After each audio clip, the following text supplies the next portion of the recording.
Pues muy buenas tardes a todo el mundo. Gracias por asistir hoy a este Journal Club. Hola a todos. Vamos a hablar de una publicación que hicimos este verano, de una revisión. Es una revisión narrativa, no es una revisión sistemática, pero bueno, aborda bastante de la literatura que está publicada hasta el momento en el área concreta del uso de drogas psicodélicas para el tratamiento de trastornos adictivos, que es un campo es muy importante porque tiene mucho futuro, pero desgraciadamente todavía está empezando con cierta lentitud comparado con otros campos, como por ejemplo el de tratamiento de depresiones, el del tratamiento de estrés postraumático, el de tratamiento de otras áreas que están teniendo como más atención en estos últimos años, ¿no? Voy a compartiros una pequeña presentación para que vayamos viendo un poco los resultados del estudio y luego pues abriremos un rato para hacer algo de debate, preguntas, comentar un poco lo que hayáis visto o os haya llamado la atención. Un segundito, compartir. Vale. Imagino que estaréis viendo mi pantalla, que ahora estará en modo presentación. Sí, se ve ¿Sí? perfecto. Vale. Pues entonces vamos a ello. Antes de nada, mencionar que bueno, no tengo conflictos de interés importantes. Básicamente soy miembro, como ha mencionado Óscar, de la Sociedad Española de Medicina Psicodélica, de la Fundación INAHUE y tengo mi propia canal de divulgación, Drogopedia. Y además tengo actualmente pues, tres libros comercializados sobre el tema de los usos de psicodélicos en trastornos de diversa índole, ¿no? Entre ellos, pues los trastornos adictivos, que serán los que vamos a abordar en el día de hoy.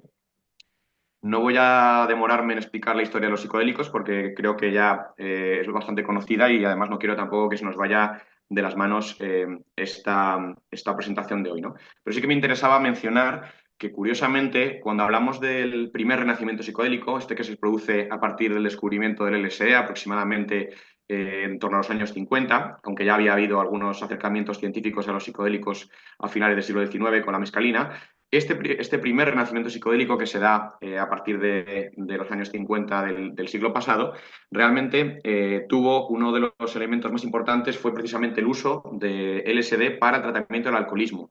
Tanto es así que el propio Bill Wilson, uno de los fundadores de Alcohólicos Anónimos, tuvo experiencias psicodélicas que tuvieron mucha importancia en su propio camino, su propio tratamiento de desintoxicación e incluso llegó a proponer incluir la experiencia psicodélica como uno de los 12 pasos del método de 12 pasos que se utilizaba en Alcohólicos Anónimos, aunque desgraciadamente para este movimiento pues no llegó a cuajar esa idea de utilizar psicodélicos como uno de los pasos para la desintoxicación. Pero sí que es verdad que quedó para la historia la idea de que realmente estas sustancias podían ser muy interesantes para el tratamiento de adicciones. Tanto es así que las primeras investigaciones que se hicieron con terapia asistida con psicodélicos en Estados Unidos fueron generalmente en el tratamiento de adicciones al alcohol, aunque luego más tarde se empezó a trabajar con otros trastornos que llegaron a ser más populares, como por ejemplo la depresión o el tratamiento del estrés postraumático. Desgraciadamente, con la prohibición de los psicodélicos a finales de los años 60, quedó bastante abandonada esta línea de investigación, al igual que otras líneas de investigación. Pero actualmente, como bien sabéis, estamos en un momento muy apasionante de redescubrimiento de los usos terapéuticos de las drogas psicodélicas. Por ejemplo, esta es una tabla que he elaborado con los resultados de las búsquedas de palabras relacionadas con psicodélicos en la base de datos de PubMed y podéis ver la cantidad de publicaciones científicas por año que ha habido incluyendo sustancias psicodélicas, ¿no? Y podemos ver que en estos últimos años estamos en un momento francamente apasionante en cuanto a la actividad que estamos viendo en investigación psicodélica.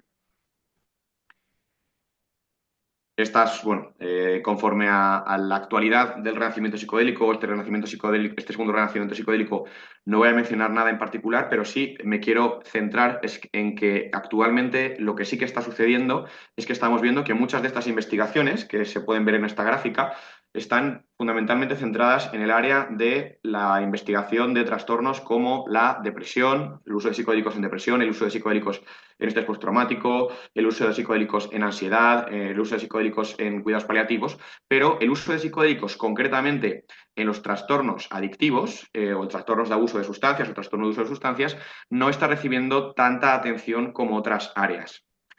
Y entonces, en este contexto, decidí junto a un grupo de personas que íbamos a publicar una revisión específicamente centrada en lo que se sabía hasta el momento y lo que se había publicado hasta el momento sobre el uso de drogas psicodélicas para el tratamiento de trastornos adictivos, sabiendo que otros trastornos y otro tipo de trastornos estaban recibiendo bastante atención en la investigación, pero que estos trastornos adictivos pues todavía no estaban tan a la altura en cuanto a investigación de lo que se estaba publicando en otras áreas, ¿no? Como una forma de intentar también llamar un poco la atención de que aquí había un gran potencial que no se estaba investigando tanto como otras áreas. Y esta es la publicación que conseguimos sacar adelante este verano. El 5 de junio lo aceptaron y se publicó en julio. Ya ha quedado ya definitivamente publicada hace unos meses cuando salió ya el número de la revista CNS Drugs. Para que le interese, pues este es el título original de la publicación y obviamente pues los autores que participamos en su desarrollo. Y ahora vamos a ver cuál es el contenido de esta publicación, qué elementos extrajimos de todo este análisis y, por supuesto, dar paso a un poco lo que podamos hablar, lo que podamos concluir de todo este trabajo de investigación, ¿no? Antes de nada, una pequeña introducción a los trastornos de uso de sustancias. Actualmente hablamos de que hay unos 296 millones de personas en el mundo que usaron drogas ilícitas en los últimos años y de ellas, pues un 39,5 millones de personas se considera que tienen trastornos de uso de sustancias. Muchos de estos trastornos tienen relación con drogas ilegales, pero hay otros que tienen relación con drogas legales, como pueden ser el alcohol o el tabaco, ¿no? De hecho, existen altísimas tasas de recaída en los trastornos de alcohol, de tabaco o de heroína, por ejemplo. ¿No? Es muy complicado hacer tratamientos eficaces de deshabituación o desintoxicación en personas con trastornos adictivos. Y existe, por tanto, una grandísima necesidad de encontrar nuevas terapias, porque los tratamientos actuales que se están abordando en muchos casos no están siendo lo suficientemente eficaces como para tener a raya este grandísimo trastorno, este grandísimo problema de salud pública que es los trastornos adictivos, ¿no? Desde el año 2000 aproximadamente, desde finales del siglo XX, tenemos un renovado interés en todo lo que es la investigación en drogas psicodélicas, fundamentalmente con el apoyo de algunas instituciones como la FDA que han autorizado las investigaciones y han incluso otorgado el estatus de terapia innovadora a algunas de estas terapias para el tratamiento de adicciones. Y, desgraciadamente, el enfoque concreto de la terapia asistida con psicodélicos orientada al trastorno de uso de sustancias, abreviado en inglés SUD, Substance Use Disorder, está siendo menos explorado que el uso de psicodélicos para otros trastornos como la depresión o el trastorno de estrés postraumático, ¿no? Esto es un poco la justificación en la cual basamos el interés de sacar adelante esta revisión para ver cuál era el estado de este ámbito de investigación, cuáles eran los retos que se estaba encontrando esta investigación, cuáles eran las limitaciones que nos hacían tener que investigar más para seguir adelantando este campo y cuáles eran las sustancias que se estaban viendo y los riesgos que se estaban también detectando que pudiesen ser, de alguna forma, problemas a la hora de seguir investigando estas sustancias, ¿no? Una pequeña introducción que incluimos acerca de qué es la psicoterapia asistida con psicodélicos, hablando fundamentalmente de que en este tipo de terapia el psicodélico se utiliza fundamentalmente como un catalizador de una experiencia transformadora que no busca tanto tratar los síntomas, sino ayudar a profundizar en la causa última que puede estar subyaciendo a ese trastorno adictivo y, por supuesto, potenciar y acelerar el efecto de la terapia psicológica en este caso, ¿no? Que puede ser de diverso tipo, pero fundamentalmente la psicoterapia asistida con psicodélicos siempre tiene estos elementos, ¿no? La terapia verbal acompañada de uso puntual de drogas psicodélicas para acelerar, facilitar, profundizar y catalizar de alguna forma ese proceso de cambio terapéutico, ¿no? Esto permitía que la sustancia psicodélica, a diferencia de los psicofármacos que se utilizan habitualmente en el tratamiento de adicciones, como pueden ser los ansiolíticos, algunos antidepresivos, incluso tratamientos sustitutivos. En el caso de los psicodélicos, con unas pocas administraciones, una, dos, tres o menos, se pueden conseguir cambios duraderos que persisten en el tiempo. Siempre, por supuesto, bajo supervisión médica, dado que, bueno, hablamos de tratamientos que tienen también unos riesgos que hay que controlar adecuadamente, ¿no? Para ello es muy importante que previamente a estos tratamientos psicodélicos se haga un cribado previo, una preparación para la experiencia en estos pacientes y luego, muy importante, que haya un trabajo de integración posterior, que es un trabajo de psicoterapia en el cual pues, se utilizan todos aquellos elementos que han ido emergiendo durante la experiencia psicodélica y que son útiles para el trabajo de psicoterapia que pueda pues, permitir al paciente avanzar en su proceso terapéutico, ¿no? Durante la propia experiencia psicodélica normalmente no hay mucha interacción con los terapeutas, más allá de necesidades puntuales o situaciones de ansiedad, y el resto del tiempo se trata de inducir o dirigir a la persona hacia una experiencia introspectiva, que normalmente viene guiada por música y tapando también los ojos para evitar distracciones.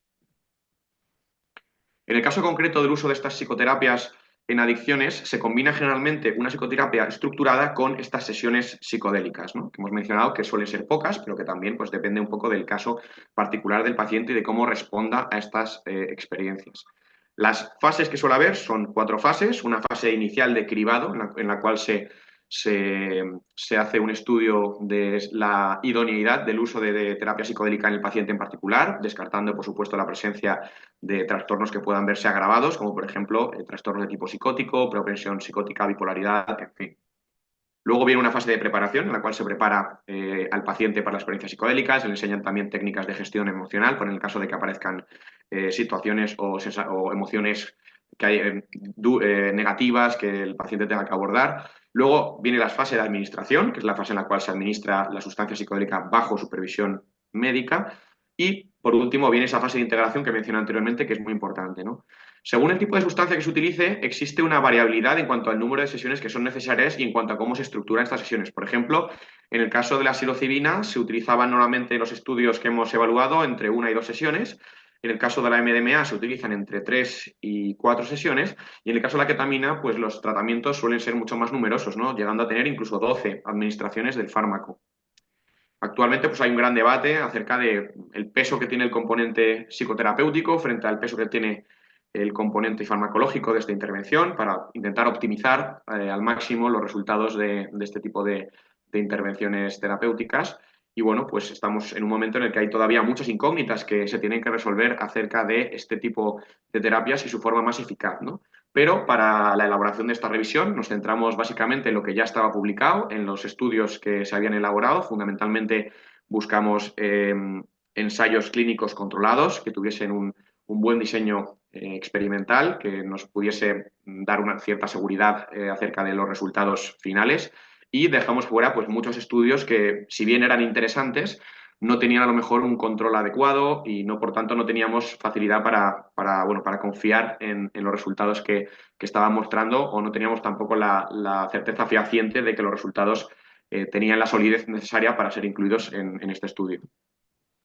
En cuanto a los resultados, los estructuramos según sustancia, ¿no? Iniciamos, por ejemplo, con los resultados que habíamos encontrado en psilocibina y para ello, pues, vimos que la psilocibina, obviamente, como se ha ido viendo en estos últimos años, tiene una acción que está fundamentalmente modulada a través de la activación del receptor 5-HT2A de serotonina, que además también activa procesos de neuroplasticidad que son tremendamente útiles para el tratamiento de las adicciones porque facilitan ese cambio en el cerebro que facilita que la persona pueda abandonar patrones tan aprendidos y tan internalizados como pueden ser un consumo constante de alguna sustancia psicoactiva. Vimos que había resultados positivos en trastorno por uso de alcohol, en alcohol use disorder, y fundamentalmente se veía por una reducción en los días de consumo excesivo de alcohol que presentaban los pacientes después de haber tenido una experiencia psicodélica frente a los que habían estado recibiendo placebo, ¿no? También se vio que había bastante eficacia en el trastorno de uso perdón, el trastorno bueno, en general en trastornos de uso de sustancias, perdón, de tabacos, perdón, en trastornos de uso de tabaco, sobre todo, desgraciadamente, con estudios abiertos, no controlados, pero decidimos incluirlo como una forma pues, de señalizar que en esta línea también había un gran potencial, pese a que todavía metodológicamente estos estudios no son muy fiables, hace falta mucha más muestra, hace falta mucho más control, pero nos pareció que era interesante referirlo e incluirlo, ¿no? Y luego, por supuesto, vimos limitaciones, ¿no? Las limitaciones, sobre todo, es los pequeños de muestra, los tamaños de muestra que son demasiado pequeños, o, por ejemplo, esa necesidad de que haya más estudios controlados con placebo, que sean más fiables, porque algunos de estos estudios pues todavía no están llegando a ese nivel metodológico y por tanto hay muchas limitaciones a la hora de fiarnos de los resultados que nos muestran.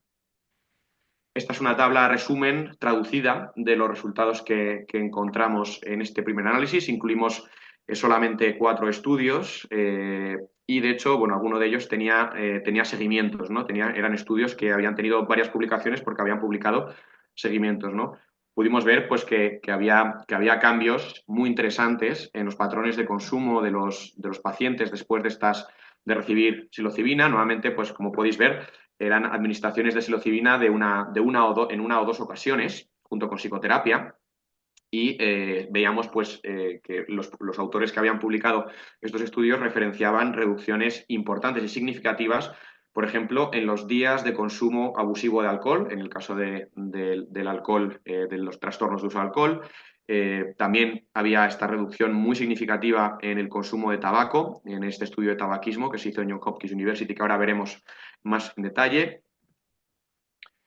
Para un poco poneros en la situación del tipo de estudios que incluimos. Por ejemplo, este es el estudio de alcohol de Michael Bogenjus, publicado en el año 2022, en el cual pues, era un ensayo controlado aleatorizado con un placebo inactivo. En este caso se utilizaba difenidramina, y 93 participantes, bueno, placebo activo más bien, porque tenía efecto psicoactivo, me he equivocado en esta diapositiva.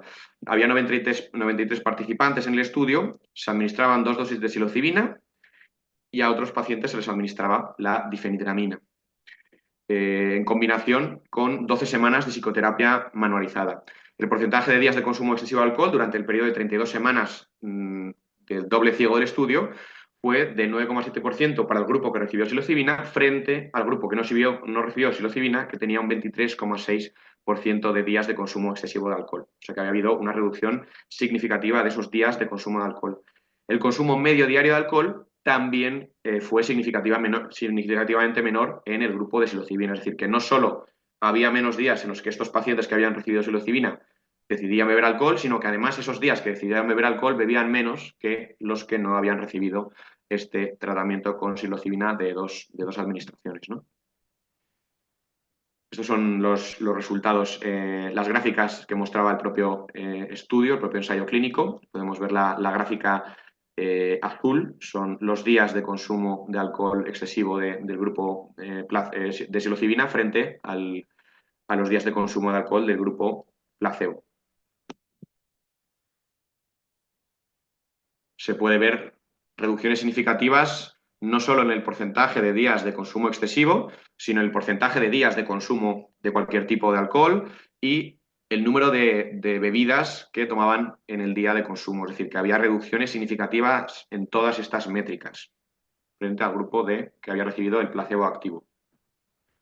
En cuanto al otro estudio, el de psilocibina para el tabaquismo que mencioné anteriormente, que aunque no cumplía estrictamente los criterios metodológicos que queríamos intentar incluir, sí que nos pareció un estudio suficientemente interesante en cuanto por sus resultados, así que decidimos incluirlo, pese a avisar, obviamente, de que este estudio en particular no cumplía los criterios metodológicos, pero nos parecía que tenía un potencial futuro muy interesante, dado que además en Estados Unidos se acababa de entregar una beca de varios millones de dólares por parte de la Agencia Americana de Drogas para intentar investigar el uso de psilocibina en el tabaquismo, ¿no? Este estudio fue un estudio abierto que se hizo en la Universidad de Johns Hopkins University, de terapia asistida con una experiencia de psilocibina, una únicamente, y pese a tener una muestra muy pequeña, que en este caso era de 15 pacientes, se vieron resultados muy llamativos, ¿no? Como que muchos de esos pacientes que venían de muchos años de tratamientos de tabaquismo sin haber tenido éxito, es decir, eran pacientes resistentes al tratamiento, en el 80% de estos pacientes que recibieron psilocibina, a los 6 meses seguían manteniendo la abstinencia, 6 meses después de haber recibido esa única sesión de psilocibina. Luego, a los 12 meses, el 67% seguían todavía siendo abstinentes, o sea, 2/3 partes llevaban más de un año sin probar el tabaco desde que tuvieron la experiencia psicodélica. Y más allá de 16 meses, el 60% todavía seguían abstinentes. La verdad es que son resultados muy llamativos. Obviamente no podemos fiarnos a tope de ellos por varias limitaciones importantes del estudio, como la falta de un control metodológico más adecuado, de un grupo placebo y además la muestra tan pequeña que tenía, pero desde luego si comparamos estos resultados con los de los mejores tratamientos actuales, cuya eficacia, en el caso por ejemplo de la vareniclina, de la terapia asistida con vareniclina, no son capaces de superar el 35% de personas abstinentes a los 6 meses. Estamos hablando de unos niveles de eficacia muy, muy elevados que si se siguen demostrando en ensayos clínicos con metodologías más robustas, pues será una muy buena noticia para el campo del tratamiento de adicciones al tabaco, que en particular es una adicción muy letal y con mucha mortalidad y morbilidad en la sociedad, lo cual hace especialmente interesante esta línea de investigación. También mencionar que en este estudio en particular sí que se siguieron algunas pautas de control para verificar la veracidad del abandono del tabaco de los pacientes. Entre ellas se hicieron mediciones de monóxido de carbono y de contenido en orina para garantizar que efectivamente el abandono del tabaco era real y no era simplemente lo que los pacientes estaban manifestando en los test, pero que no estaba siendo real, ¿no? Sino que se verificó metodológicamente y con biomarcadores que efectivamente los pacientes estaban diciendo la verdad y estaban libres de tabaco, ¿no? En cuanto a los estudios que vimos con LSD, con detilamida del ácido lisérgico, que sabemos que también actúa a través del receptor 582A, pero tiene también otras dianas neuronales que hacen también que su duración sea mucho mayor que la de la psilocibina, los efectos. En el caso de estos estudios, vimos que había muchos estudios que se habían llevado a cabo con alcoholismo, pero particularmente durante los años 60 y 70.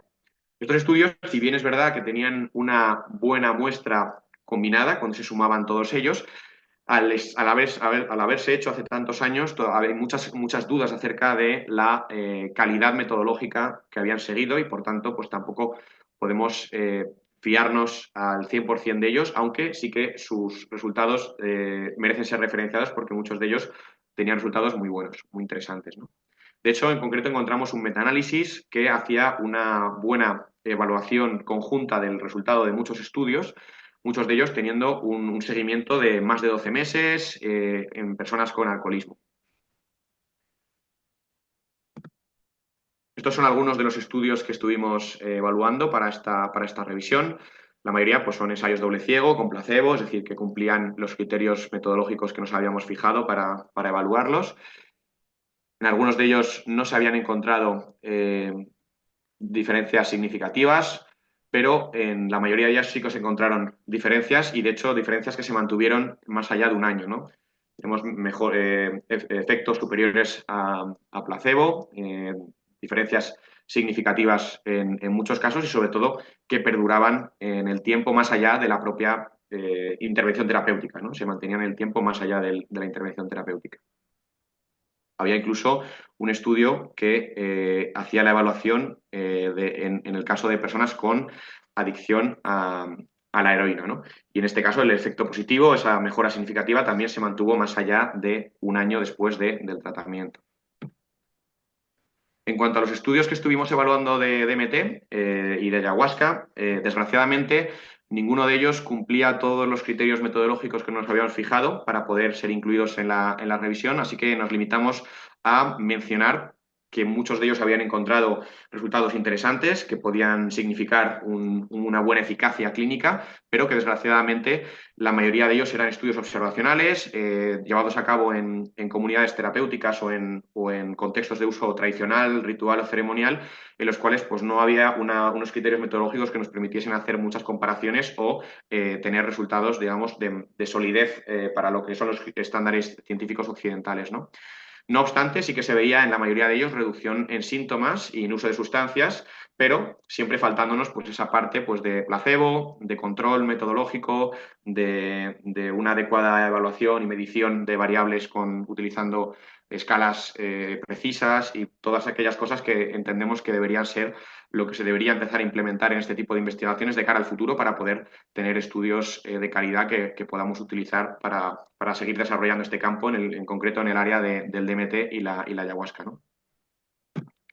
En cuanto a los estudios hechos con MDMA, existían unos pocos que habían estudiado MDMA en el contexto del tratamiento de alcoholismo. Es cierto que hay que mencionar que en el caso del uso de MDMA, generalmente los resultados clínicos venían también por una mejora en las variables relacionadas con el trastorno de estrés postraumático, dado que muchos trastornos adictivos tienen como sustrato un trauma que en el caso de la MDMA pues se veía muy mejorado, se veía tratado de forma más eficaz y esto pues obviamente tenía una repercusión en la mejoría en estos criterios que se estaban evaluando del trastorno adictivo, ¿no? Concretamente, la MDMA, como sabemos, tiene un efecto específicamente más dirigido hacia un efecto empático, de conexión, de bienestar, de facilitación emocional, que facilita la revisión de recuerdos traumáticos o el progreso en situaciones de trauma psicológico.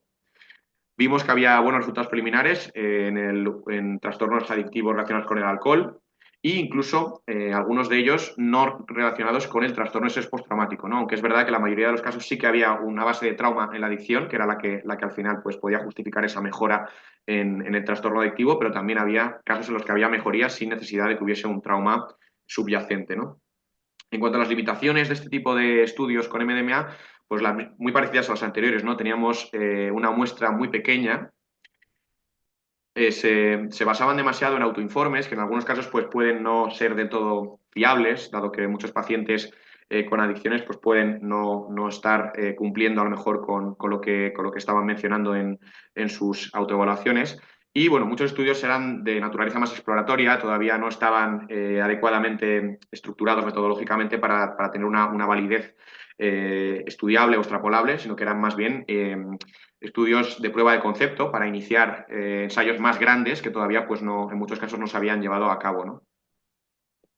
Sobre todo lo que más vimos es ese efecto muy prometedor en aquellas adicciones que se hubiesen desarrollado con un sustrato de trauma, ¿no? De trauma psicológico, que afortunadamente para este campo, pues ese tipo de adicciones son muchas y por tanto esto nos da mucha esperanza en cuanto a que esta sustancia también puede tener mucha utilidad para el tratamiento de adicciones, ¿no?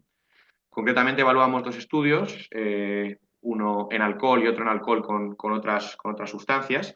Y en ambos estudios se había visto que había una buena tolerabilidad, el tratamiento era seguro y también había una eficacia que se mantenía en el tiempo, ¿no? Lo cual pues, nos indicaba un buen efecto, un campo, un área, digamos, muy prometedora en el caso del uso de MDMA. Si bien es cierto que también el MDMA hay que mencionar que su uso no se limitó a una o dos sesiones, sino que en la mayoría de los casos fueron 3 sesiones o más, dado que su efecto parece tener también algún componente acumulativo, a diferencia de la terapia asistida con psicodélicos que se lleva a cabo con psicodélicos de naturaleza muy alucinógena, como es el caso de la psilocibina o la LSD, ¿no? En cuanto a los estudios con ketamina, bueno, la ketamina sabemos que es un antagonista de receptores de glutamato en NMDA, aunque tiene también otras dianas, al igual que le pasa a la MDMA y a la mayoría de las drogas psicodélicas tienen varias dianas, pero la principal en este caso es el antagonismo en NMDA. Y ya la eficacia que ha sido establecida hasta el momento y que por tanto se ha traducido en una autorización para uso médico está concentrada en la depresión, ¿no? Esto es una buena noticia porque también facilita la investigación del uso off-label de este compuesto para trastornos adictivos y trastornos que a lo mejor, o adicciones que puedan ser secundarias a un trastorno depresivo, ¿no? En cuanto a la evidencia positiva que hemos visto del uso de ketamina en adicciones, está sobre todo en el uso en trastornos relacionados con el consumo de alcohol, con el consumo de opioides y con el consumo de cannabis también. Y en cuanto a los mecanismos, vimos pues, que muchos referencian ese incremento en neuroplasticidad, una reducción del craving, ¿no? De la búsqueda de la sustancia y un incremento también de la abstinencia, ¿no? De los periodos de abstinencia que el paciente puede tener después de esta terapia. Preocupaban en muchos de estos estudios el potencial adictivo que puede tener la ketamina en sí misma, es decir, que más allá de que pueda ayudar a tratar trastornos adictivos, también puede en sí misma ser una sustancia adictiva y sobre todo cuando se utiliza en entornos no clínicos, ¿no? O fuera de los entornos clínicos más controlados. Esto también venía acompañado de preocupación en cuanto a la toxicidad que puede tener este tratamiento si se administra de forma muy recurrente, aunque eso también lo compartía con la MDMA, y eso lo veremos más adelante en la parte de los riesgos que detectamos que se mencionaban en muchos de estos estudios. En cuanto a los estudios de ketamina, como podéis ver, había muchos. Pudimos analizar bastantes. Afortunadamente, dado que es un tratamiento que ha tenido mucho desarrollo clínico en estos últimos años, pues se han podido hacer muchas investigaciones. Todas ellas, o la mayoría de ellas, bueno, en este caso, si no recuerdo mal, todas ellas, mostraban resultados positivos, significativos y superiores a los tratamientos con los que se comparaban, ¿no? Que en algunos casos, pues lógicamente eran estudios controlados por placebo, pero también había estudios que comparaban su uso con otro tipo de tratamientos, como puede ser las benzodiazepinas, ¿no? En cuanto a la ibogaína, y este es un psicodélico muy interesante porque la mayor parte de su potencial que se está viendo evaluado en estos últimos años está yendo precisamente en relación al tratamiento de trastornos adictivos y muy especialmente a los trastornos adictivos relacionados con los opioides, ¿no? De hecho, pues en España tenemos la suerte de tener un estudio que se llevó a cabo en el Hospital de Reus, en el cual pues, se evaluó su uso para tratar la dependencia a la metadona en aquellos pacientes que habían recibido tratamiento de metadona para abandonar perdón, una adicción a otro opioide como podía ser la heroína, ¿no? Investigadores como Jenny Sona llevaron a cabo estas investigaciones para dilucidar el efecto terapéutico, que en este caso pues, quedó bastante bien reflejado, aunque este estudio en particular no entró en esta revisión porque todavía no estaba publicado cuando llevamos a cabo toda la evaluación de los estudios a incluir, ¿no? En el caso de la ibogaína, tenemos que la acción de esta sustancia es multimodal, tiene muchas dianas terapéuticas diferentes, muchas dianas farmacológicas diferentes, actúa a nivel de receptores NMDA, o receptores opioides, receptores serotoninérgicos, tiene muchas dianas, es una sustancia que no tiene una farmacología fácil de dilucidar, aunque es verdad que en lo básico, en lo principal, tiene un efecto psicodélico que podríamos encuadrar como psicodélico disociativo, ¿no? Tiene una eficacia muy buena para el tratamiento de los efectos como el craving y para mejorar la abstinencia o el síndrome de abstinencia en pacientes que abandonan el consumo en su fase de desintoxicación, ¿no? También la mayoría de los estudios que se hicieron tenían muestras todavía pequeñas, algunos de ellos eran estudios abiertos que no habían tenido en cuenta controles ni placebos, pero mostraban pues, un potencial bastante importante en el tratamiento de estos trastornos de uso de sustancias, fundamentalmente las drogas opioides, lo cual pues, la hace una sustancia muy interesante de cara a la epidemia que estamos viviendo actualmente en algunas regiones del mundo, fundamentalmente en Norteamérica, de consumo de drogas opioides como el fentanilo o la heroína. Desgraciadamente, esta sustancia, a diferencia de la mayoría de los psicodélicos que evaluamos, sí que tiene un incremento del riesgo a nivel cardiovascular que debe ser muy adecuadamente monitorizado para garantizar la seguridad de estos pacientes que se sometan a este tipo de tratamientos. En cuanto a los estudios que evaluamos, fueron 6 y en todos ellos vimos que había habido una mejora importante en todas las variables que se seguían relacionadas con la adicción que tenían, ¿no? La mayoría de ellos se habían hecho en trastornos de opioides, pero también había trastornos de consumo de opioides, pero también había algunos estudios que se habían llevado a cabo en trastorno por consumo de cocaína, incluso algunos que no pasaron el corte, pero que sí que estaban centrados en otros trastornos adictivos, como por ejemplo el caso del alcohol.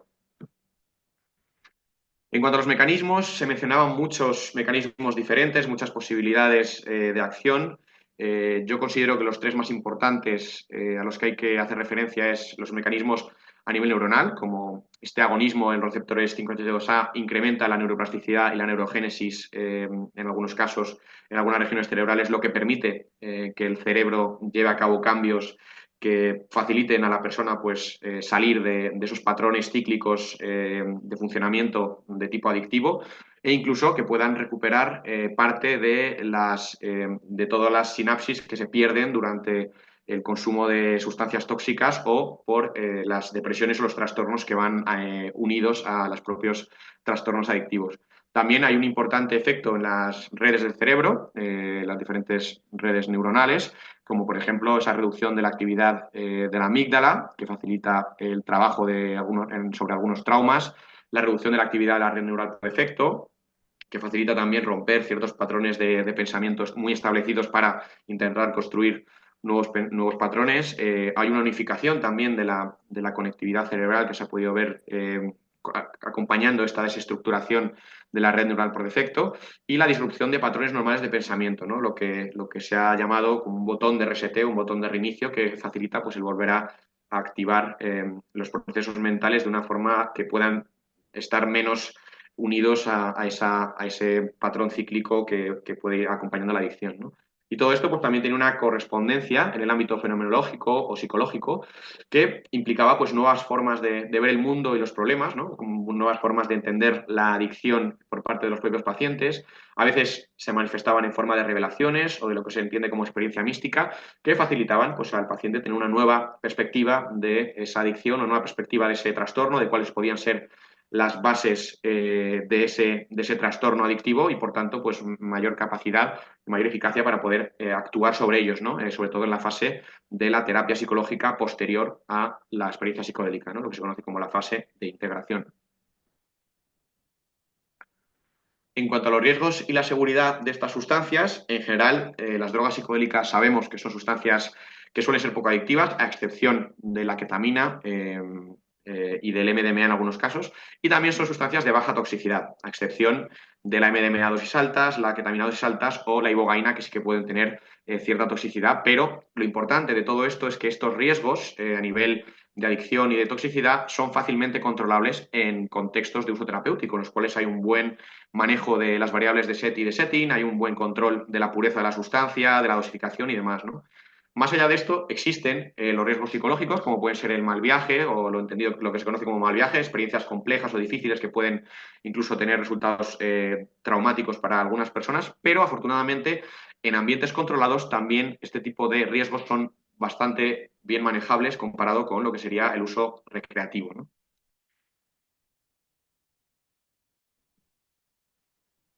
En general vimos eso, un buen perfil de seguridad en entornos clínicos supervisados, los riesgos neurotóxicos a dosis altas, sobre todo en el caso de MDMA, ibogaína y ketamina, aunque no están bien establecidos y por tanto ahí existe la posibilidad de que no sean riesgos muy reseñables si se utilizan de forma adecuada o en dosificaciones adecuadas estas sustancias.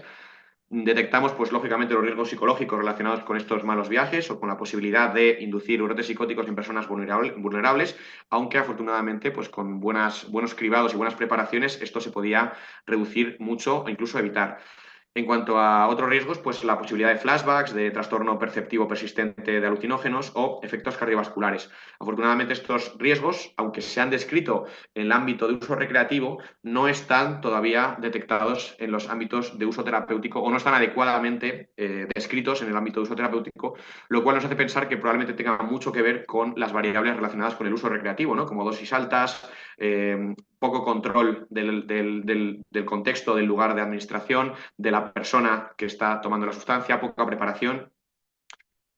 Y también detectamos que se hacía referencia a algunos riesgos de uso fuera de los contextos de uso terapéutico, ¿no? Esto es un riesgo que, bueno, pues preocupa a algunas personas después de los acontecimientos que se dieron en los años 50 y 60, durante los cuales pues muchas investigaciones psicodélicas que se daban en entornos controlados, pues terminaban con personas tomando estas sustancias fuera de esos contextos, no necesariamente porque fuesen los pacientes de los estudios, pero sí porque se popularizó el potencial de estas sustancias para diferentes utilidades y esto hizo que muchas personas decidiesen tomarlo fuera y esto se consideró pues, un riesgo que se podía siempre dar en el caso de que estos tratamientos siguiesen desarrollándose y siguiesen estando cada vez más disponibles, ¿no?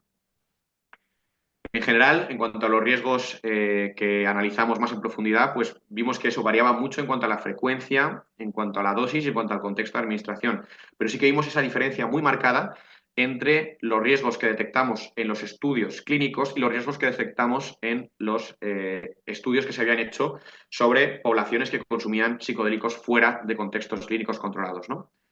De hecho, en los contextos de uso recreativo, esos contextos que se entienden como los contextos no clínicos, aunque realmente dentro de la etiqueta recreativo se estén metiendo muchas posibilidades de uso, se ven dosis que suelen ser más altas, la pureza de las sustancias no están garantizadas, el entorno está mucho menos controlado, el paciente está menos preparado para la experiencia y todo esto podría justificar o podría explicar por qué en estos contextos de uso recreativo o de uso no clínico, más bien, se ven mayores riesgos o se detectan mayores riesgos que luego en los contextos clínicos en muchos casos todavía no se han detectado debido al control de estas variables mucho más preciso y mucho más precavido.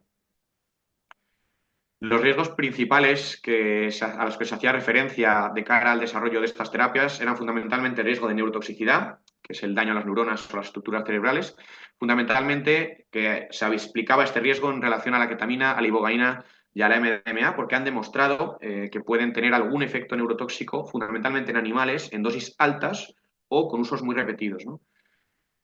En el caso de la psilocibina, del LSD y de la DMT no se había detectado neurotoxicidad, ni siquiera dosis altas en modelos animales, ¿no? Lo cual, pues, por lo menos nos da una indicación de que es menos probable que estas sustancias puedan inducir toxicidad.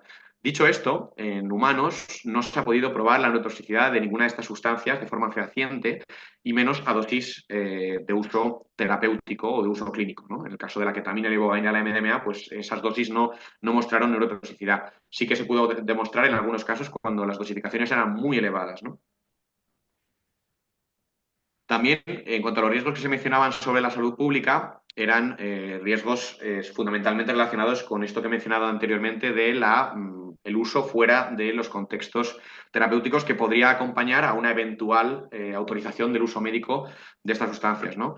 Cambios en la percepción pública y aumento del consumo recreativo, desvío de medicamentos a mercados no médicos, es decir, el desvío de fármacos psicodélicos para uso recreativo, o problemas de supervisión clínica, ¿no? Y la surgimiento, pues a lo mejor, de diferentes prácticas de uso que no estén reguladas o que no cumplan una serie de criterios de ética o de seguridad. En cuanto a las limitaciones que vimos en la evidencia que revisamos para este estudio, sobre todo vimos que la mayoría de los estudios tenían muestras muy pequeñas y que en algunos estudios faltaban esos grupos de control o esos controles adecuadamente establecidos. Desgraciadamente, todos ellos tenían grandes dificultades para establecer un cegado adecuado. Como sabemos, la investigación psicodélica siempre está teniendo este problema para cegar el efecto del placebo frente al psicodélico, porque es cierto que es muy difícil que una persona reciba un placebo y no sepa o no sepa diferenciar el efecto del psicodélico del efecto del placebo, ¿no? Los efectos subjetivos son muy evidentes en el caso de los psicodélicos, tanto para el paciente como para el investigador. También vimos que faltaba mucho seguimiento a largo plazo. Algunos estudios que mostraban resultados muy buenos se quedaban en seguimientos muy breves de esos resultados, ¿no? A lo mejor no pasaban de unos pocos meses, cuando en realidad lo interesante de estas terapias con psicodélicos no es solo que puedan alcanzar unas buenas eficacias en cuanto, por ejemplo, la abstinencia o el no consumo de las drogas adictivas, sino que además lo interesante es que esos resultados se mantengan a largo plazo. Y desgraciadamente no había muchos estudios que siguiesen a los pacientes más allá de unos pocos meses. Y también, por supuesto, faltaba realmente por hacer un análisis más en profundidad de cuál había sido o cuál podía ser la influencia de todas las variables que se utilizaban en el tratamiento psicodélico, ¿no? Variables como la música, el entorno, la relación terapéutica, que también puede tener mucho que decir al respecto de esa mejoría del paciente. Y creemos que estas variables se deben estudiar más a fondo, sobre todo porque si en un futuro estos estudios se van a seguir desarrollando y se van a seguir autorizando, y estas investigaciones llevan a término y consiguen autorizar este tipo de terapias para el tratamiento de trastornos adictivos, será muy importante que podamos optimizar esta terapia lo mejor posible. Y todas estas variables van a tener una gran influencia en el resultado final. Por tanto, es importante que las conozcamos, las evaluemos para poder optimizarla, ¿no? ¿Cuál es el peso que tiene la música? ¿Cuál es el peso que tiene la dosificación, por ejemplo, del psicodélico? ¿Cuál es el peso que tiene la relación terapéutica? Para que todo eso se pueda optimizar y tengamos la mejor respuesta terapéutica posible con la menor intervención terapéutica necesaria, ¿no? En cuanto a los retos de cara al futuro que detectamos en esta investigación, necesidad de ensayos con mejores metodologías, con muestras más grandes y con placebos activos que, en la medida de lo posible, intenten solventar el problema del cegado. sabiendo que va a ser muy complicado que tengamos un cegado perfecto, pero por lo menos que se intente hacer de algún modo, ¿no? Existen algunas técnicas que ya se están evaluando para intentar averiguar si se consigue un cegado mejor, por ejemplo, el uso de realidad virtual como placebo activo, que también puede confundir o dificultar la detección del efecto del psicodélico, el uso de la droga psicodélica en personas bajo anestesia o dormidas, que también puede hacer más fácil ese cegado, aunque también puede limitar la eficacia terapéutica del propio tratamiento. También mejorar la evaluación de eventos adversos. Es muy importante que exista una estandarización de los efectos adversos y que exista un registro en el cual se puedan registrar y detectar todos los efectos adversos que se produzcan durante las sesiones, dado que la terminología y el tipo de tipificación de los efectos adversos eran diferentes en todos los estudios, lo cual dificulta muchísimo hacer comparaciones eficaces entre los diferentes estudios, porque cada uno utilizaba una metodología diferente para referir los eventos adversos, ¿no? También creemos que tienen que considerarse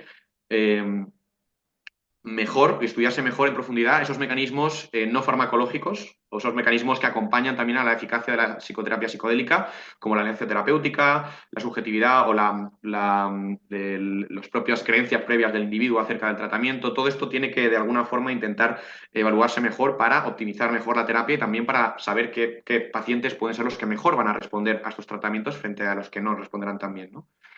También entendemos que es importante que la regulación progresiva, que la regulación de estos tratamientos, cuando llegue el momento, se haga de forma progresiva y muy cautelosa, evitando fundamentalmente que se produzca una banalización en torno sobre todo a la comunicación pública y periodística de estos hallazgos científicos para evitar que se produzca pues, una banalización y un mal uso o un uso descontrolado sin un conocimiento de los riesgos que pueden ir asociados, ¿no?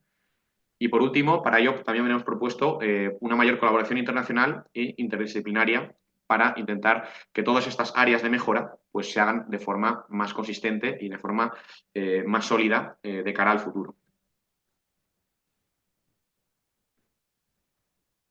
Un último apunte acerca de los ensayos que actualmente se están llevando a cabo en trastornos adictivos con diferentes drogas psicodélicas. Hay varios estudios, estos son solo algunos, lo cual pues, nos hace presagiar que aunque este campo en particular de los usos terapéuticos de las drogas psicodélicas para las adicciones esté yendo un poco más lento que el desarrollo, por ejemplo, de los tratamientos para depresión o los tratamientos para estrés postraumático, sí que está habiendo algunas empresas que están entrando poco a poco en este espacio y tratando de sacar o desarrollar tratamientos que cumplan o que ayuden a paliar estos trastornos con el uso de las terapias psicodélicas como núcleo.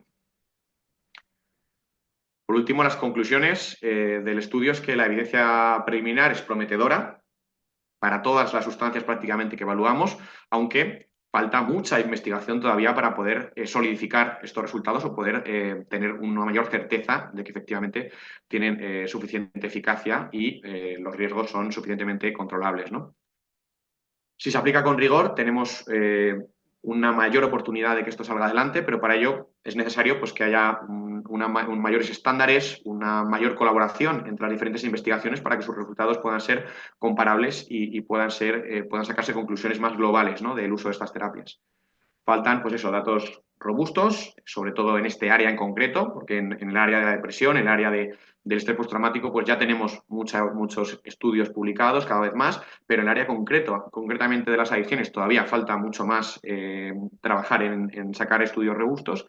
Y realmente, pues creo que tenemos una oportunidad única de transformar el tratamiento de adicciones, pero siempre y cuando pues, tengamos cautela en el enfoque, en la aproximación y en la metodología con la que se aplique de aquí en adelante para los estudios, ¿no?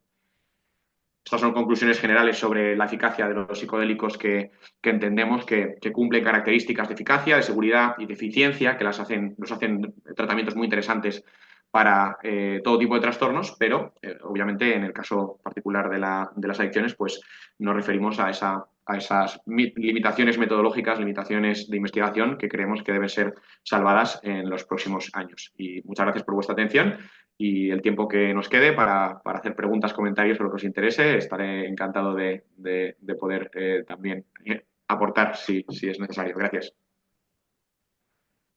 Muchas gracias, Antón, por la presentación, súper interesante. Tenemos unos minutos y yo tengo algunas preguntas, pero a ver si alguien más tiene antes, que si no, siempre acaparo yo. A ver, Mira que- Antón, qué bueno. Yo me dedico a esto desde hace muchos años, lo de las adicciones y lo de las dificultades para utilizar una metodología Mm,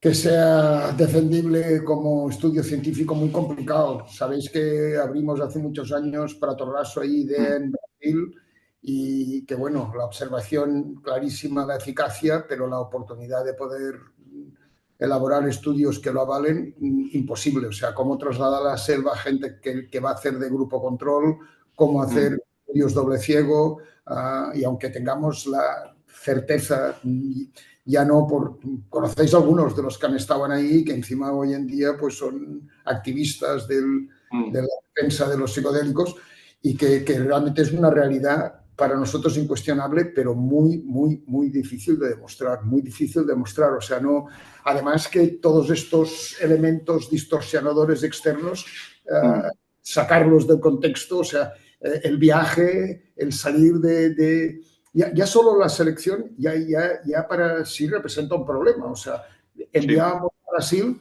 a lo que no se comía el gato, o sea, a los irreductibles, a los que no había opción. Imagínate encima hace 15 o 20 años, mucho más Mm, complicado. Pues estos tipos que realmente no tenían futuro y que no había opción, fueron ahí, se curaron, pero cuenta el viaje, cuenta el cambio de alimentación, cuenta el vivir en medio de la selva en unas condiciones que no eran las no eran las habituales. mm, Tardábamos 3 días en llegar en una canoa, etcétera, etcétera. Todo ese cómo despistar de ese contexto el que solo sea la sustancia. O sea, me hace realmente complicado. Y fíjate que has hablado de muchas cosas y la ayahuasca, que es una de las que más practicamos y que estamos convencidos de que puede tener una aplicación fácil y segura, la dificultad que representa despistar todas estas cosas. Además, expertos sí. en drogas, o sea, lo del efecto, lo del placebo, vaya, por el amor de Dios, o sea, ¿cómo vas a engañar a un tipo que lleva 20 o 25 años tomando drogas si es una cosa que para nosotros se me hace totalmente imposible? Con lo cual, Sí, lo es. un De día... hecho, eso es una limitación que consideramos que es prácticamente insalvable y probablemente va a necesitar de un cambio en cómo se entiende el nivel metodológico que se le exige a este tipo de estudios. Es decir, va a tener que cambiar, digamos, un poco lo que se exige para que esto pueda salir adelante, porque si no, creo que esta limitación para toda la ciencia psicodélica puede ser una limitación absolutamente insalvable. Es muy complicado que se pueda romper y no es una cosa solo de las drogas del estudio en adicciones, sino que también pasa con la depresión, pasa con todas las intervenciones que utilizan psicodélicos, ¿no? Son realmente complejas de cegar y estoy, bueno, estoy muy de acuerdo con todo lo que has mencionado. Es difícil realmente que estas investigaciones lleguen a tener pues todos esos avales o criterios que se exigen para salir adelante como de forma impecable, metodológicamente y demás. Siempre va a haber muchas cosas difíciles de controlar. Sin ir más lejos, la ayahuasca no está estandarizada como tal. La ayahuasca pues dependerá de cada receta, de cada momento, de las plantas que lleve, porque aunque realmente la ciencia occidental en este sentido sea muy reduccionista y siempre busque un poco como aislar esas variables y demás, no podemos intentar aplicar ese tipo de rigor a preparados tan complejos como la ayahuasca, porque entonces nunca vamos a poder comparar estudios si tenemos que siempre partir de que sea exactamente la misma sustancia. Es decir, esas cosas que la ciencia está acostumbrada a aplicar para el desarrollo de fármacos por parte de la industria farmacéutica, en los cuales se puede hacer preparaciones GMP con purezas altísimas y estar convencidos de que es la misma sustancia.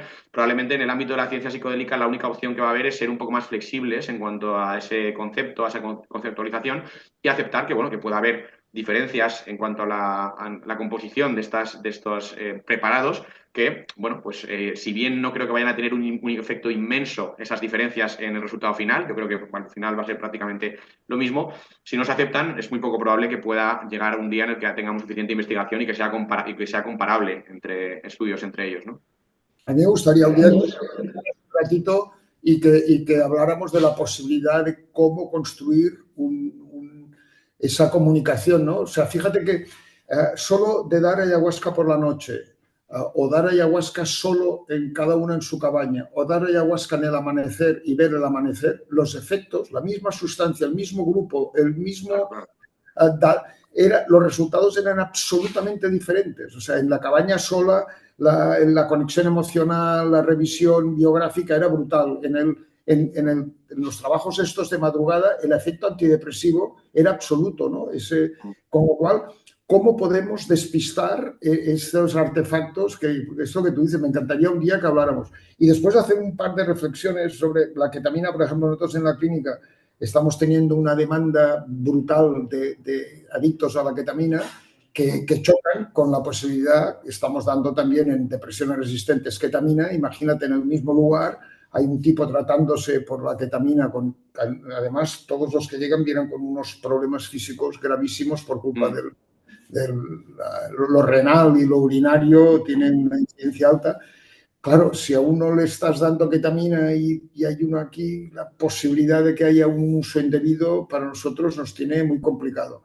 Y un tercer comentario es, participamos en eso de la metadena en el Hospital de Reus, que la verdad es que fue, pero los inconvenientes eran graves. Primero, la mitad de los pacientes que enviamos fueron devueltos por no cumplir, por no pasar el cribaje cardíaco, o sea, la mitad. Claro.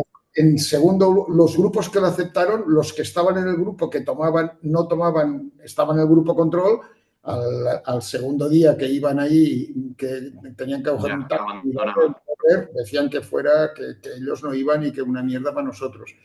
Y eso nos da. Y un comentario positivo es que de los que pasaron la criba del nocebo y del trastorno cardíaco, dejaron de fumar un 30% sin habérselo propuesto, sin haber invitación, sin haber ningún comentario. O sea, que se dieron cuenta que habían dejado de fumar de manera natural y tal, que me parece realmente una reflexión a compartir. Entonces, me gustaría que un día muy interesante y muy valioso eso que produzca incluso de forma inesperada el abandono de consumos de sustancias. Estoy enterado de esas limitaciones, de esos problemas que hubo en el estudio, que también son problemas que se dan en casi todos estos estudios que se hacen con psicodélicos. De hecho, muchas veces el diseño del estudio intenta paliar cosas como, por ejemplo, ese abandono del grupo placebo mediante haciendo un estudio cruzado en el cual, si eres capaz de estar esos días de placebo, al final del estudio se te administra finalmente el tratamiento para que por lo menos pues, no te vayas con las manos vacías, ¿no? Aunque es verdad que todo eso complica más el diseño, lo hace más caro también, obliga a tener mucho más trabajo y esto pues no siempre es algo que se pueda hacer, ¿no? Pero es verdad que todas estas investigaciones tienen limitaciones que muchas de ellas yo creo que se podrían salvar si hubiese mejores recursos destinados a la investigación en este área, ¿no? O sea, al final, todo esto son casi siempre problemas de tiempo, de capacidad económica y demás. Si se tiene el suficiente dinero, si se tiene el suficiente tiempo, si se tienen los suficientes recursos, se pueden abordar muchas de estas limitaciones. Desgraciadamente, la investigación psicodélica, en concreto en adicciones, no cuenta igual con tanto interés industrial como cuenta la parte de la depresión o la parte del trauma, que son trastornos mucho más extendidos y en los cuales pues, las empresas a lo mejor pueden ver una mayor rentabilidad en cuanto a la inversión en este tipo de investigaciones, ¿no? Afortunadamente yo creo que tarde o temprano todo esto va a ir saliendo adelante. Lo que pasa es que, bueno, pues va a ser a base pues, de ir poco a poco, de que se vayan resolviendo algunas cosas y siempre habrá interrogantes que yo creo que no vamos a poder o situaciones que no vamos a poder salvar, ¿no? Por ejemplo, el tema de la estandarización con la ayahuasca yo creo que va a ser un problema bastante complicado de resolver. El problema de la estandarización absoluta de los criterios del contexto de administración de la sustancia es muy complicado, sobre todo a menos que la investigación se vaya a hacer en hospitales, es que en el momento que se haga en un medio exterior, en la naturaleza, ya ahí vamos a tener tantas cosas que no se pueden estandarizar, que yo creo que la única solución posible va a ser aceptar que esas limitaciones van a estar ahí y decidir seguir adelante pese a ellas, ¿no? Es decir, que la ciencia de alguna forma entienda que no puede pretender que todo sea tan rigurosamente controlado porque de ese modo no se va a poder seguir adelante, básicamente. O sea, no es un criterio que, o si queremos terapias psicodélicas porque vemos que funcionan, vamos a tener de alguna forma que acomodar esa ligera incertidumbre sobre ciertas variables contextuales porque a menos que se esté haciendo en un hospital, va a ser muy complicado controlar todas esas variables, sobre todo cuando hablamos de la ayahuasca y de sustancias como que tienen un uso como más asociado a una región determinada, ¿no? A lo mejor con setas psilocibes es más fácil. En el caso del tabaquismo, por ejemplo, se ha hecho en Johns Hopkins University con bastante control. En el caso de los estudios de alcohol se hicieron en la Universidad de Nueva York también con bastante control, pero muchas de las comunidades terapéuticas actualmente pues están en lugares que no necesariamente tienen todos esos criterios de ser estandarizables, ¿no? Pero bueno, va avanzando poco a poco y esto fue un poco una pequeña llamada de atención que además nos hizo mucha ilusión porque hace muy poco se ha publicado un número del British Journal of Psychiatry que se centraba exclusivamente en los psicodélicos y hay un editorial del British Journal que, escrito por uno de los psiquiatras del King's College, si no recuerdo mal, que hablaba un poco de lo que estaba pasando con la investigación de psicodélicos en adicciones y hacía referencia precisamente a este artículo en todas las columnas, un poco que revisaba de cómo estaba yendo la investigación en cada una de las sustancias, ¿no? O sea que de alguna forma sí que pues hay gente que lo ha leído y ha llamado también la atención dentro de su campo en la medida de lo posible, pero creo que esto va a demorarse bastante tiempo hasta que realmente podamos estar al nivel que está, por ejemplo, el tema de la depresión o el tema del estrés postraumático con psicodélicos, ¿no? Bueno, repito que me encantaría un día tener Sí, cuando quieras, por de supuesto. construir una propuesta que fuera más o menos válida, o al menos, porque si no es que estamos Sí. totalmente... Chicos, nos estamos yendo un poquito de tiempo. Me gustaría como dar espacio a una pregunta más antes de terminar, si os parece. No sé si alguien más tenía alguna otra pregunta. No sé si José Pedroza y Andrea, creo que también habéis levantado la mano antes, ¿puede ser? ¿Sí? Vale, pues si podemos Respondo hacerlas un rápidamente, poquito si breves no, y así respondemos las dos, ¿os parece? Pues quien quiera ir antes. está silenciado. ¿Se me escucha? Sí. Vale. Bueno, lo primero, Antón, felicitarte por la presentación. No podía perdérmela, aunque me haya perdido la mitad porque he tenido aquí paciente. Mi No te pregunta es preocupes, gracias. mi pregunta es muy rápida y muy específica. Quitando de lado la ketamina, que ya existe como esclavato, ¿cuál crees, según tu punto de vista amplio y genérico que tienes, la siguiente molécula psicodélica que será utilizada a nivel europeo de forma pues, estandarizada por psiquiatras? ¿Para adicciones o para todo, o para cualquier No, indicación que se en pudiera general. probar?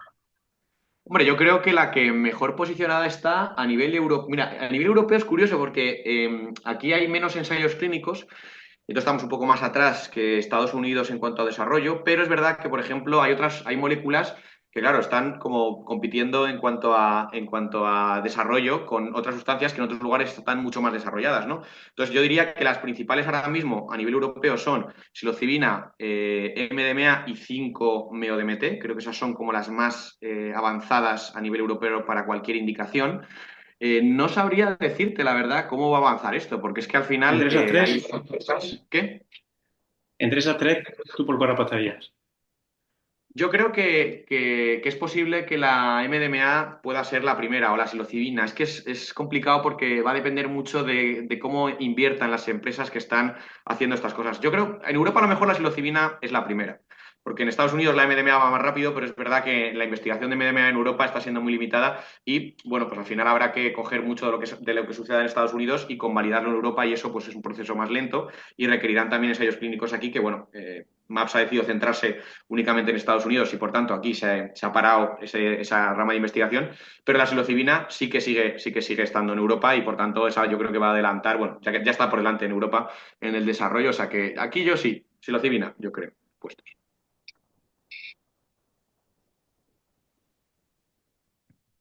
Genial, pues voy también rápidamente. Me alegro mucho de este encuentro, gracias. Y la pregunta es, pues, ¿qué set mental tienen estas personas que están haciendo estos estudios? O sea, ¿son personas ya en recuperación? ¿Son personas que todavía están consumiendo? Pues Entiendo que en recuperación.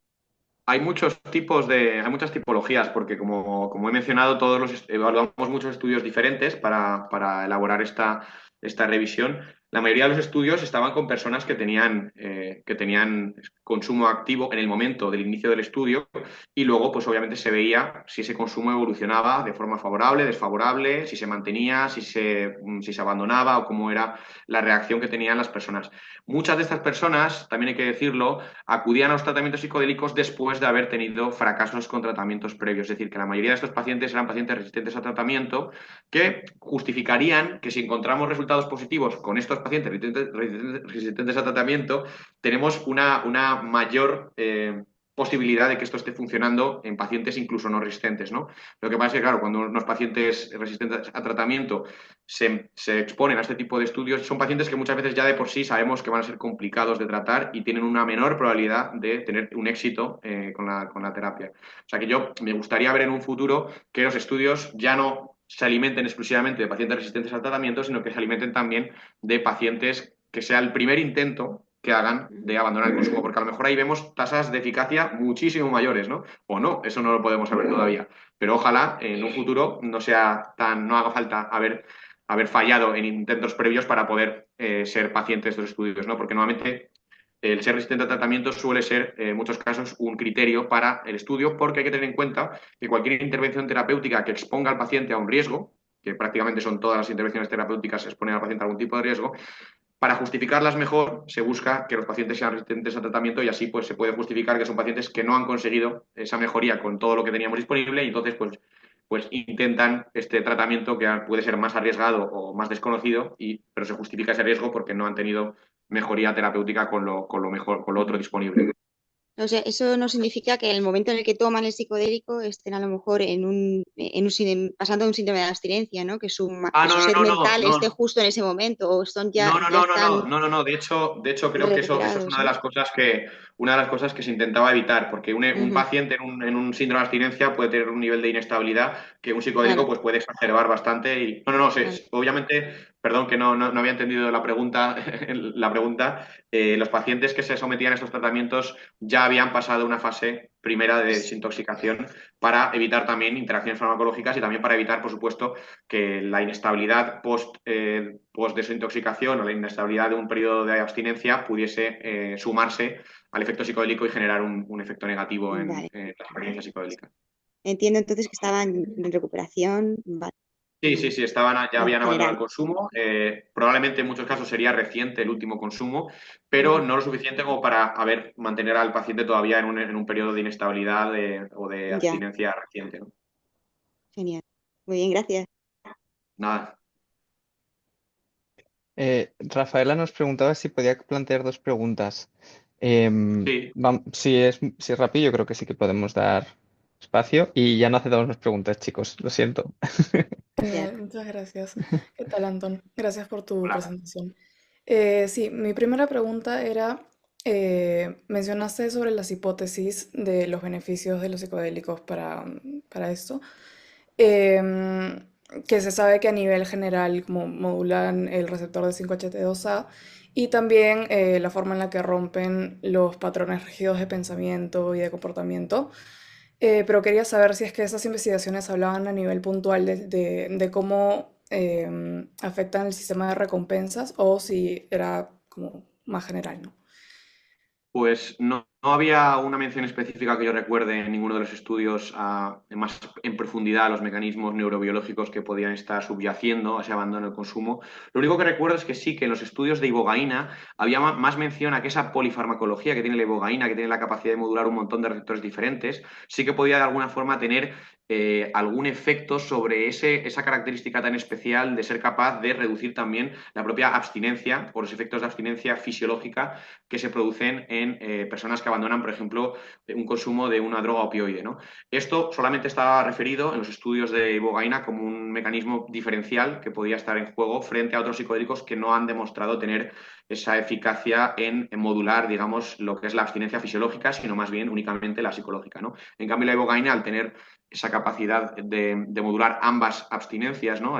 La abstinencia psicológica y fisiológica, podría tener un efecto más específico a nivel de modulación de receptores de lo que tienen otros drogas psicodélicas que simplemente se quedan a lo mejor fundamentalmente en los receptores de serotonina, mientras que la ibogaína tiene una capacidad de alterar muchos receptores diferentes, ¿no? Pero no iban en ninguna profundidad porque nosotros un poco la evaluación que hicimos de la parte de riesgos y mecanismos fue un poco más por encima para poder completar la revisión con un estado actual de la investigación sobre los mecanismos, pero no nos metimos muy en profundidad ni a mirar tampoco los efectos diferenciales entre las diferentes drogas psicodélicas, ¿no? De hecho, el apartado un poco que hace más referencia a los mecanismos no es un apartado que tenga una entidad propia dentro del paper, sino que es más bien un unos párrafos dentro de la parte en la cual mencionamos los posibles riesgos y mencionamos los posibles mecanismos, ¿no? O sea, no tiene un apartado específico para profundizar en eso, así que no hemos podido hacer una visión así como más profunda ni más diferencial entre las diferentes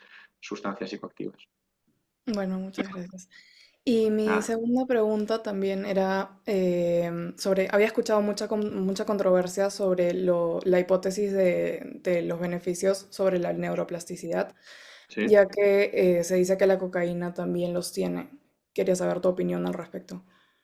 Claro, a ver, yo siempre digo que la neuroplasticidad es un arma de doble filo. O sea, realmente la neuroplasticidad en sí misma no es buena. En sí misma simplemente lo que nos da es más capacidad de adaptación, más capacidad de reconfiguración mental, pero es que esa capacidad de adaptación y reconfiguración mental, si tú la activas a una persona que está dentro de un bar, lo más probable es que se enganche a la máquina de perras, al alcohol y a todo, porque las adicciones tienen siempre una base muy fuerte de neuroplasticidad, que es la que facilita el desarrollo de esa adicción y su instauración y supervivencia en el patrón de comportamental y cognitivo del individuo, ¿no? O sea que al final la neuroplasticidad en sí no es nada, en sí simplemente es una capacidad de cambio, de adaptación que puede llevarse en una dirección adecuada si estamos en un contexto terapéutico, con una orientación terapéutica y con una preparación bien estructurada y un trabajo posterior de integración bien estructurado, pero que si ese trabajo no está bien estructurado, bien preparado y ese contexto no está bien adecuado, lo que puede suceder es que esa neuroplasticidad pueda afianzar todavía más una adicción. Es una persona que tenga una adicción a la cocaína,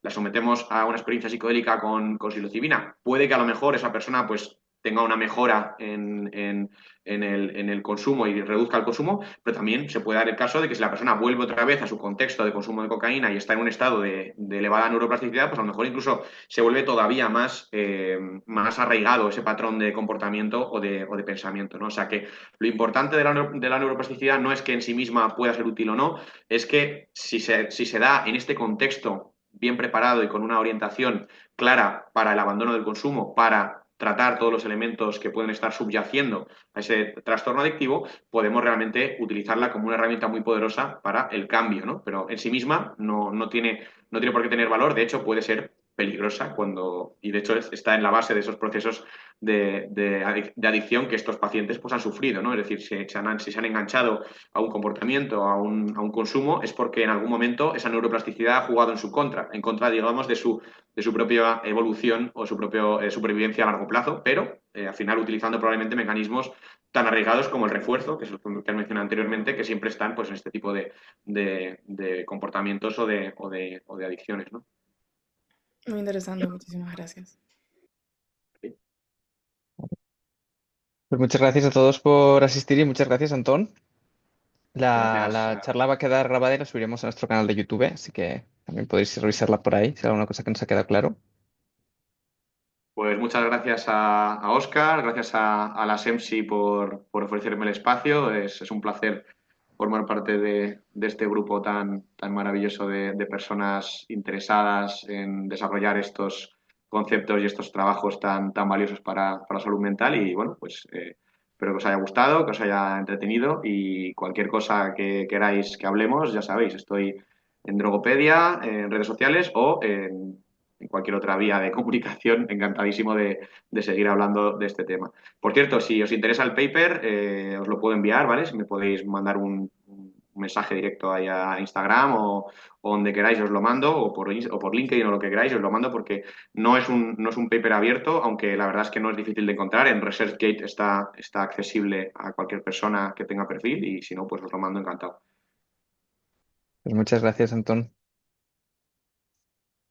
Genial. Que vaya muy bien. Hasta Adiós. luego. Hasta luego.